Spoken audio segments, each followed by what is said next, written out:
Continuamos, vamos a echar un vistazo también, vamos a poner oído a otras dos llamadas que nos habéis enviado vosotros.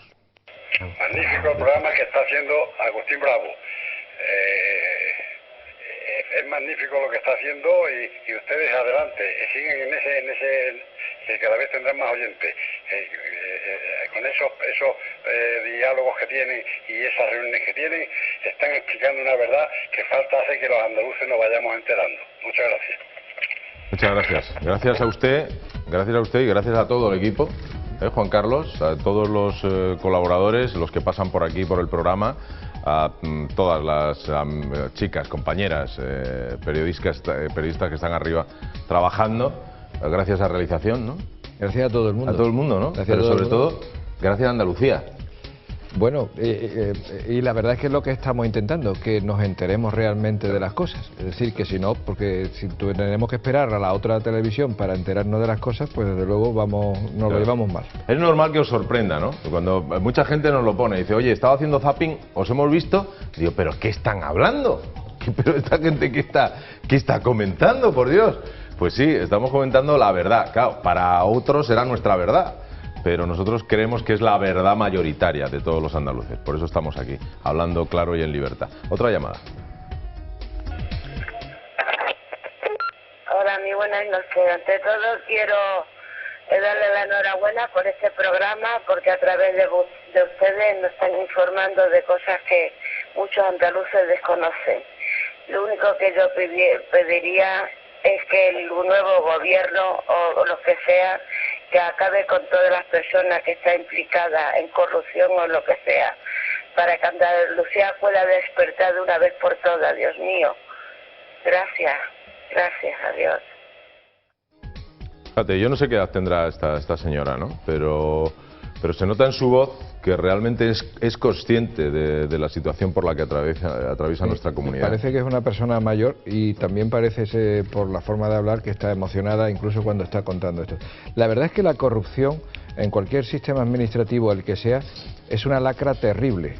Una lacra terrible por lo que tiene, lo que supone de despilfarro económico, por lo que supone de injusticia también, como hablamos antes, de injusticia moral. De inmoralidad, claro. De inmoralidad, por lo que supone de falta de motivación para los ciudadanos.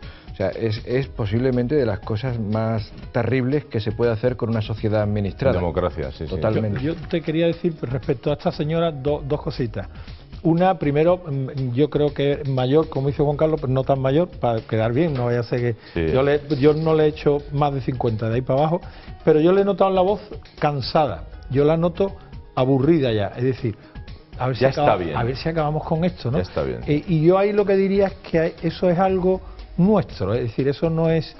siempre decimos a ver si los políticos acaban, es decir, los políticos tienen que hacer, la justicia tiene que... Pero es una cosa que viene de abajo, es decir, yo he escuchado muchas veces cuando yo a lo mejor critico a alguien que sabemos que es evidente que ha estado robando o que ha estado, en fin, ahí en esa línea, y al final se lo dices a alguien que vota a ese partido y te dice, es que todos roban, y para que robe otro, que robe uno de los míos, ¿no? Mientras que haya gente que piensa así, es muy difícil, ¿no?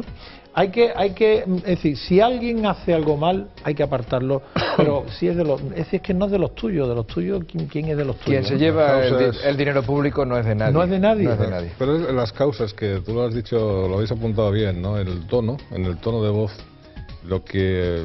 ese hartazgo, y también un viso, una brizna de desesperanza, de desilusión.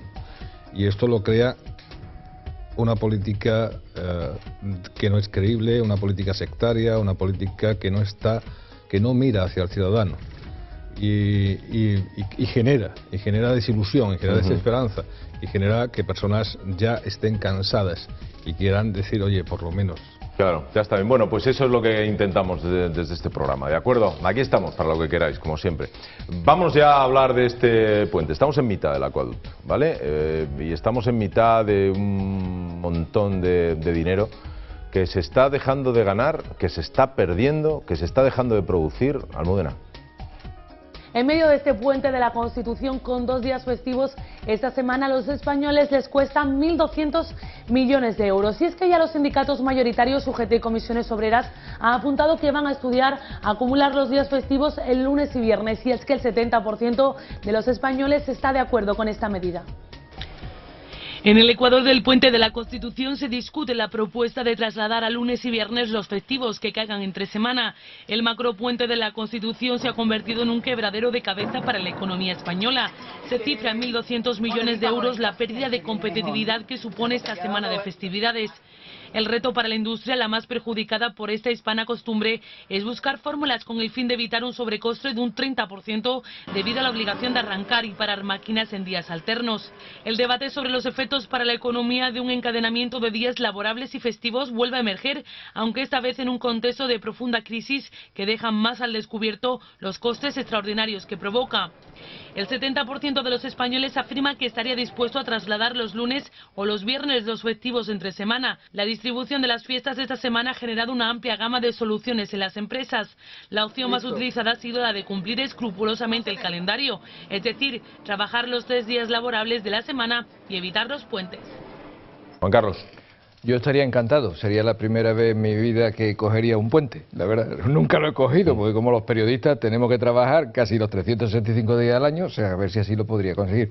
Pero aparte de agradecer este gesto hacia mí y mi familia, creo que sinceramente, aparte del coste que supone, de la falta de productividad que supone, creo que puede llegar a buen término, porque también esta propuesta no solamente se ha acogido favorablemente por los ciudadanos, como ha quedado dicho por los reportajes de Almudena, en torno al 70% se muestran favorables, sino que también Comisión Obrera y UGT, los sindicatos mayoritarios, que ya la han recibido como propuesta de la COE, ya están dispuestos a discutirla y en principio no han hecho mucho ascos al asunto. O sea que, por tanto, parece previsiblemente que podría ir por buen camino, exceptuando claramente esas fiestas tan señaladas como pueden ser Año Nuevo, Navidad, el Día de la Hispanidad y poco más, ¿eh?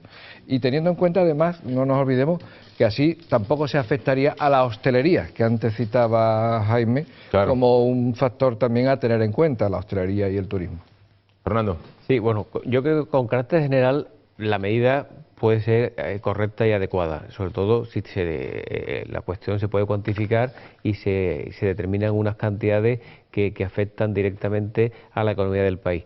Pero esto que con carácter general se puede adoptar en una norma, de hecho el calendario laboral es un desarrollo del propio Estatuto de los Trabajadores, en el fondo donde debe de regularse son en los convenios colectivos de cada empresa. De ahí la importancia que se tiene o que se pretende con que el ámbito de aplicación del convenio tenga carácter empresarial. Es decir, que si se pone es una decisión legal de carácter general, me parece adecuada, pero que al final debe ser la empresa, no el sector. La empresa. Y ahora quiero simplemente hacer un matiz. Aquí hay un señor que trabaja en las bodegas de Jerez para que vean el desastre en el fondo de país y negociación colectiva que tenemos. Y me estoy refiriendo al ámbito de la empresa. Voy a poner un ejemplo concreto. El tema de las bodegas en Jerez. El tema de las bodegas en Jerez significa que hasta hace muy poco tiempo en las bodegas de Jerez no se puede trabajar por las tardes, porque la jornada de trabajo era ininterrumpida. Casi todas las bodegas de Jerez tienen propietarios extranjeros y necesitan tener una conexión conexión comercial con sus matrices en países extranjeros, Francia, Inglaterra, Estados Unidos. Bueno, no había forma legal porque lo impedía un convenio de sector, a pesar de un previsible acuerdo en su caso entre empresa y trabajadores, para acometer esa forma natural de poder acoplarse dentro de una empresa con sus centros de trabajo establecidos en el extranjero. No era posible.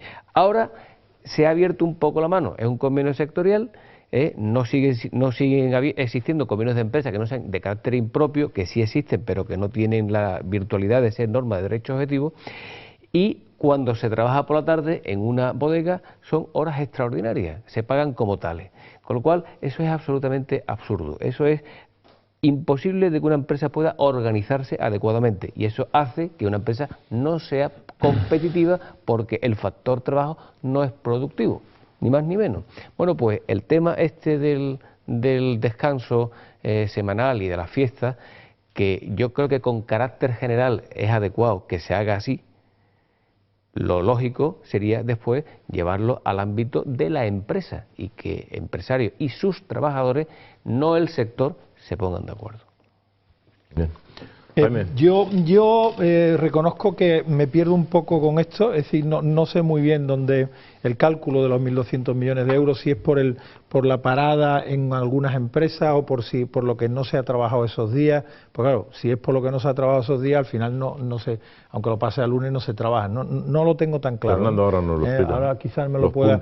Yo estoy de acuerdo en lo que dice Fernando, que al final lo importante es, más que una norma general, a mí me gusta la idea más del convenio en cada empresa. ¿Por qué? Es decir, que tú pudieras tener la facilidad de adecuarte, ¿no? ¿Por qué? Porque igual que estamos hablando que la cadena productiva puede ser muy perjudicial, parar hoy, abrir mañana, volver a parar pasado mañana, así como pasa en esta semana, aunque quizás no es lo común, ¿no?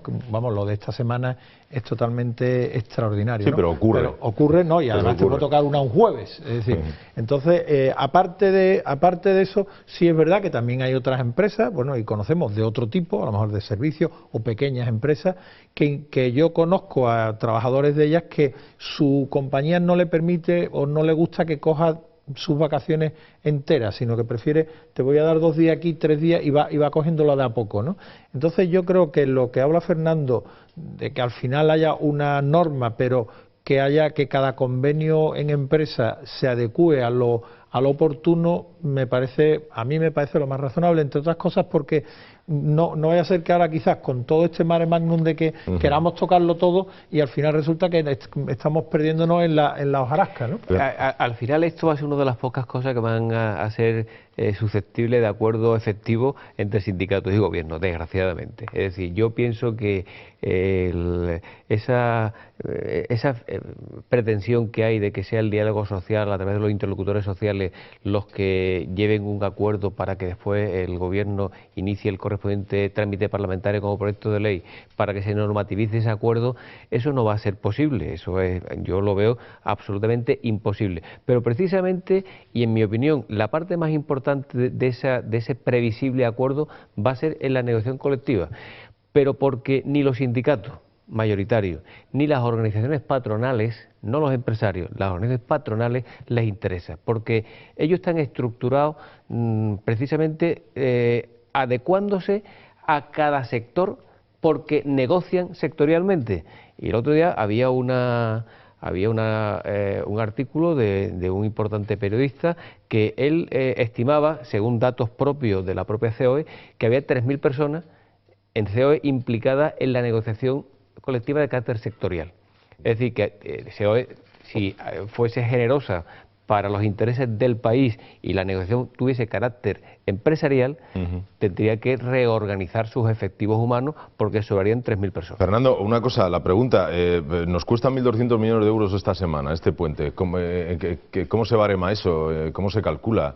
¿Nos cuesta a nosotros, a los ciudadanos o a las empresas? Esa es una estimación de la COE, hecha expresamente por la COE. ¿Y cómo lo hace? Que lo hacen en base a las horas no trabajadas. Base a la falta de posibilidad de las horas. ¿Me habéis entendido? Sí, yo quiero que en casa se enteren por qué nos cuestan 1.200 millones de euros. Carlos, ¿Es cierto que nos cuestan 1.200 millones de euros? ¿Las horas no trabajadas esos 2 días?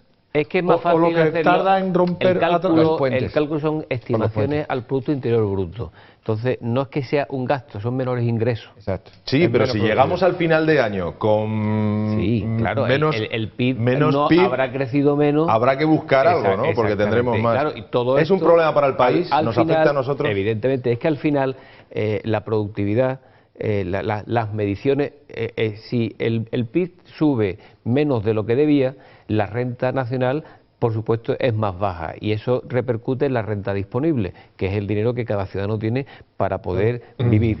Y eso al final repercute en todo. Por lo tanto, si no se llega a donde se debió llegar, siempre es una noticia mala. Pero no es un gasto, es un menor ingreso. Pero Fernando, la pregunta mía es un menor gasto porque no se trabajan esos 2 días o porque No, esos 2 menor días ingreso. caen en martes y en jueves? Es la pregunta. No, porque, vamos a ver, en cualquier caso la legislación española establece, además del descanso semanal y de las vacaciones, 14 días de fiesta, 12 de carácter nacional y 2 nacional y autonómico y 2 de carácter local. Entonces, eso también está previsto en la norma, que hay 14 días más de descanso. Si el problema es que el desarrollo de las cadenas de producción de las empresas se ven entorpecidos si se paraliza del todo, porque la empresa está predeterminada para, salvo que trabaje de forma continua las 24 horas, a que trabaje como mínimo 5 días a la semana. Si realmente hay que parar 2 días entre medio, los costes que soporta la empresa son mayores, o los ingresos que pretendía haber tenido como consecuencia del normal desarrollo del proceso productivo serían mayores. Al ser menores, pues la imputación al Producto Interior Bruto es menor. Vale, perfecto. Yo me Alberto, gustaría decir 2 pasamos cosas. a otro tema. Primero, escuchemos. 2 cositas que contar. Yo lo que aclaro de lo que habéis dicho, primero, pongo en duda lo de los 1.200, que esta medición tenga hecho una estimación seria. Bueno, seria lo será, pero no creo que sea rigurosa, en tanto y en cuanto cuando tú cierras o tienes una pérdida o tienes unas vacaciones en un sector, hay otros sectores que, digamos, de alguna manera absorben y suplen estas carencias, ¿no? O estas pérdidas. Sí es verdad que hay que definir un calendario y que sea nítido, que haya que hacerlo en el marco de la empresa, porque lo que hay que obviar o evitar en la mayor medida de nuestras posibilidades es esa incertidumbre y esa pregunta que todos hemos hecho alguna vez. Oye, ¿tendremos puente? ¿No tendremos puente? Es decir, que todos sepamos qué calendario de trabajo, cuáles son nuestras vacaciones, cuáles son nuestros días de descanso, lo tengamos claro y definido, y que no sea, digamos, esté a capricho o de una negociación al albur o al albur de un edicto. Y ya para acabar, vale, es decir, que si lo que pensaba buscamos, que habías acabado, fíjate. No, pues fíjate, pensabas, tú sigues pensando.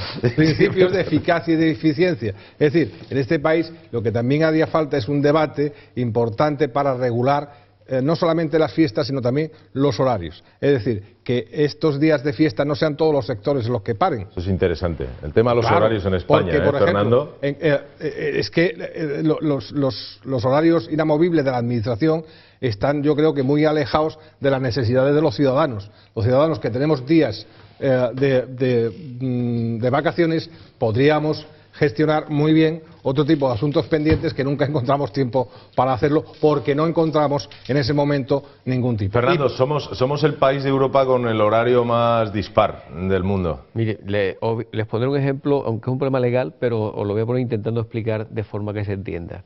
Breve, por favor, Fernando. Fue un tema de la banca, y la banca yo creo que es una cuestión en la que todos los ciudadanos necesitan ir al banco a hacer sus gestiones, y en ocasiones uno necesita ir por la tarde, porque realmente por la mañana no le es posible, o hacerlo el sábado, porque entre semana no es posible. Bien, cuando la jornada se regula en el convenio colectivo sectorial, si la jornada es ininterrumpida, para poderla cambiar, según la legislación española y la jurisprudencia del Tribunal Supremo, únicamente es posible modificando ese convenio colectivo y diciendo que ya no es así, que es lo que pasaba un poco en el ámbito de las bodegas de Jerez. Bueno, hubo una caja de ahorro, hablo hace años, que pactó con sus trabajadores que la jornada fuera partida. Bueno, el Tribunal Supremo en la sentencia decía que no era posible, pero no porque ellos se lo inventaran, sino porque la ley española lo impedía. Es decir, la ley española tal como está regulada, y la ley española y los convenios colectivos tal como existen, es una rémora para la actividad económica en este país y es el causante fundamental de gran parte del desempleo, y eso los políticos, los sindicatos y las organizaciones patronales tienen que entenderlo de una vez por todas, porque la legislación española arranca de la legislación de contratos de trabajo de la época de Franco en el año 40. Y eso la gente tiene que entenderlo y tiene que saberlo. Y hay que cambiarlo de forma radical. Tiene que producirse una metamorfosis. Pues y imagínate, si estamos pidiendo ahora cambios en la Constitución, supone que el convenio colectivo tenga el ámbito de la empresa. Lo queramos o no. Sin eso, esto no va para adelante. Eso es importantísimo, esa reflexión que acaba de hacer Fernando. Ya hablaremos algún día de eso. Bueno, de 1.200 millones de euros, que es lo que esta semana nos ha podido costar, nos está costando este puente, a 2.500 millones. Pendientes de pago por parte de la Junta. Almudena, cuando quieras. La Junta de Andalucía cierra ejercicio presupuestario y deja por pagar más de 2.500 millones de euros a proveedores, principalmente a empresas de construcción. Será en marzo cuando el nuevo gobierno afronte estas facturas aún sin abonar. Ya el Partido Popular apuntaba a la aprobación de un calendario de pagos que no superara más de 2 meses. El gobierno que se haga cargo de la Junta de Andalucía tras las elecciones de marzo tendrá que hacer frente a una factura de más de 2.500 millones de euros con empresas proveedoras, al margen de las facturas no contabilizadas. Los empresarios andaluces ya dan por perdido los pagos pendientes en esta legislatura, al ver que en los presupuestos no hay partidas suficientes para afrontarlas. El gobierno andaluz ha rechazado la propuesta de Javier Arenas para crear una comisión que, independientemente del partido que gane, garantice un calendario de pagos a empresas. Los impagos afectan sobre todo a compañías de construcción, sector que puede terminar este año con el cierre de hasta 2.000 empresas, y a proveedores del sistema sanitario, entre otros. En los últimos meses se han producido llamadas de atención a la Junta tanto desde las organizaciones sectoriales como desde la propia Confederación de Empresarios de Andalucía. Sin embargo, los afectados ni siquiera han podido comprometer al gobierno andaluz en una mesa de pagos que al menos garantice que se va a respetar la ley de morosidad, que obliga a las administraciones a abonar sus deudas a proveedores en un plazo máximo de 2 meses. Los impagos de la Junta a empresas andaluzas se agravarán después de que haya quebrado el sistema de concertación, un pacto que durante años ha garantizado las relaciones entre los agentes sociales y el gobierno y que puso en marcha Manuel Chávez cuando era presidente. Don Alberto Matilla, Ciudadano. Lo que está claro es que son muchas las empresas que se van a quedar sin cobrar, que ya de hecho han perdido totalmente la esperanza. Muchas son las que han cerrado. Muchos son los puestos de trabajo que se han perdido y hoy el pago de la Junta de Andalucía, el esperar pago, realmente es una especie de sueño absolutamente utópico. En sanidad es tremendo. Los laboratorios están pendientes de no servir porque no hay pagos. Los cierres del año contable creo que se han dado la indicación de que se cierre a final de noviembre. O sea que la situación realmente es catastrófica y precisamente lo que no lo puede sufrir es, como siempre, son los pequeños y medianos empresarios, porque tener en cuenta una cosa: cuando la Junta no paga a las grandes empresas, a las multinacionales, me refiero en el sector de farmacia, productos farmacéuticos, bueno, tampoco tienen, es decir, no tienen ellos gran importancia porque ese dinero está ahí porque la ley le obliga luego a pagarlo con un porcentaje muy alto que no le dan ese dinero invertido en ningún otro sector, en ningún otro mercado. Pero el pequeño, el que necesita, el que vive, el que no tiene crédito, el que necesita de cash, ese se ve abocado sencillamente al cierre o a la disolución o a la suspensión de pagos. Esto es tremendo. El cumplimiento de la ley no admite excepciones. Es decir, aquí hay que pagar a los acreedores y a los proveedores. Pero es que eso es una cuestión elemental y de un elemental principio de seguridad jurídica. No se puede hacer ningún distingo. Que pueda tener repercusiones mayores, efectivamente, pero que se pueda hacer distingo, ninguno. ¿Y qué ocurre? Que es que en muchas de las regulaciones de empleo y cierres de empresas que se están realizando actualmente, la consecuencia última es el impago de la Junta de Andalucía. Eso es lo que alega el empresario. Y eso es lo que no puede ser. Pero eso no es nuevo, eso es desde hace años. Es decir, empresas vinculadas con la Junta de Andalucía que no paga y la empresa que está abocada a la crisis y al cierre o la suspensión temporal de sus actividades por el incumplimiento manifiesto de la Junta de Andalucía. Esto no puede ser. Segundo, la ley de morosidad. La ley de morosidad es una ley que está en vigor y que además tiene que haber recogido un precepto concreto para que cuando un político incumple a sabiendas esa norma, tendría que tener unas consecuencias penales claras en la propia norma, cosa que no se ha hecho, al menos de momento. Y tercer punto, con el tema de cómo la Junta de Andalucía en ocasiones intenta condicionar el propio desenvolvimiento de la comunidad autónoma. Tengan ustedes en cuenta que el 55% del Producto Interior Bruto de Andalucía se genera a través de la Junta. Si la Junta no funciona generando el 55%, significa que la economía andaluza está abocada al mayor de los fracasos, necesariamente. Tengan en cuenta que es el 55%, cuando una estimación adecuada sería que el 20% fuera público, aproximado, y el 80% privada. Claro, con esta desproporción, si encima hay un incumplimiento flagrante y manifiesto por parte de la Junta de Andalucía, ¿qué podemos esperar? Pues el quejido de esa señora, general y abstracto, es eso. Es que aquí no sabemos qué hacer, porque quien genera la mitad de nuestra renta es un absoluto incumplidor. Hay un pequeño detalle, que es que los criterios, tú has dicho, no debe de haber distingos, tú lo has dicho, la ley lo dice. Sin embargo, los ciudadanos, los empresarios, los pequeños empresarios, se quejan mucho de que hay empresas que por razones afines, por criterios de amistad, conveniencia u oportunidad, sí están cobrando. Y sin embargo otras se quedan sin cobrar. Esta es una realidad que se palpa mucho en la ciudadanía, y yo me gustaría, porque abiertos como estamos a los ciudadanos, que llamen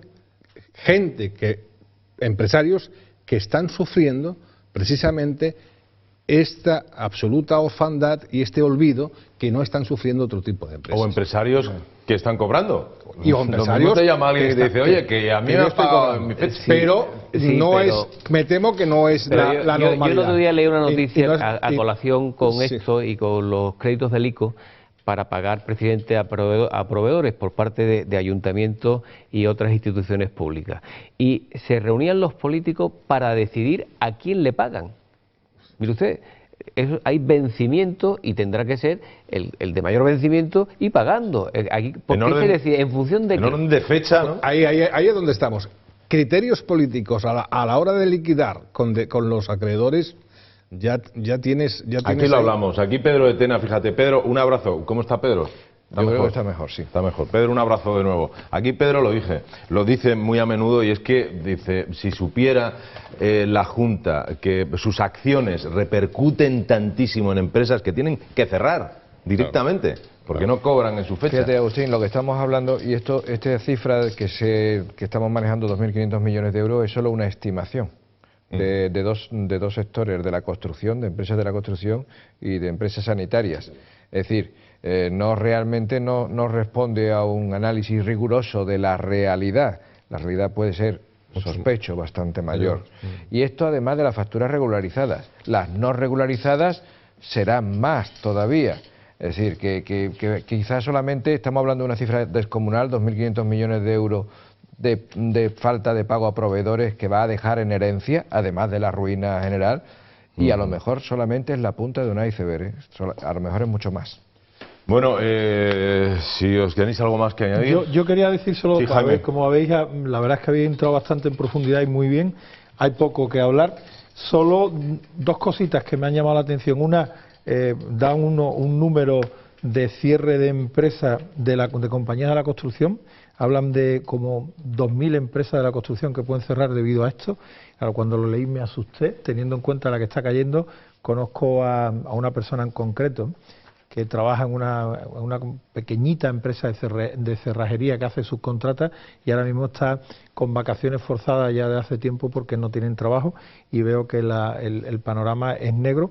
Y luego me ha llamado la atención una cosa, y no he entendido muy bien el por qué no, el que Javier Arenas le propusiera al gobierno que, independientemente quien ganara las elecciones, crear una comisión entre los dos para que garantizara el calendario de pago a empresas, y que lo propusiera Javier Arenas, que bueno, se espera o que parece que puede ganar, y que la otra parte, me pareció una propuesta generosa, porque digo, bueno, pues tú que parece que vas a ganar, te quieres mojar, y que la otra parte que parece que ya no va a estar, no quisiera, no lo he comprendido bien, porque no siempre, es decir, cobrar es lo que tú quieres. Yo te vendo, o yo te trabajo y quiero cobrar. Eso es lo ideal. Claro. Pero si no, por lo menos un plazo, algo que me permita ir a un banco o algo que me permita buscar una salida. Todo redunda en lo que decía Fernando, ¿no? Es que es el alma mater de nuestra comunidad. Es lo razonable, lo civilizado y lo que se debería de hacer. Por eso, es lo que tú estás diciendo. El problema es que sospecho yo que por lo que no le habrá interesado a la Junta de Andalucía entrar en esa comisión para hacer los pagos, porque puede abrir otras. Porque tendría además que declarar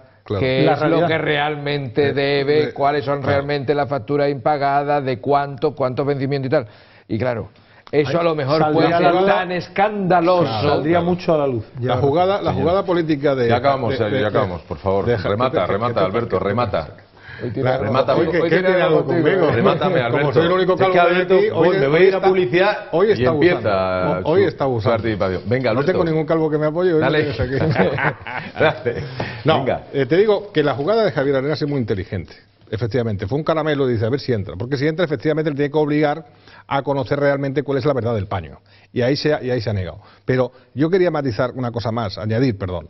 Es el drama de que tú te quedes, tu empresa tengas que cerrarla, no porque te haya ido mal las circunstancias, sino porque tu trabajo no te lo pagan y encima te vas con deudas. Eso sí que es dramático. Pues eso, es el gobierno que ha rechazado la propuesta de Javier Arenas para crear esa comisión que, independientemente del partido que gana las elecciones, garantice un calendario de pagos a empresas. Bueno, pues el Partido Socialista ha dicho que, el gobierno ha dicho que no, en definitiva, que es lo mismo. Ya última pausa del programa, volvemos inmediatamente con más cosas. Vamos a hablar de 3 temas más muy importantes. No os mováis hasta ahora mismo.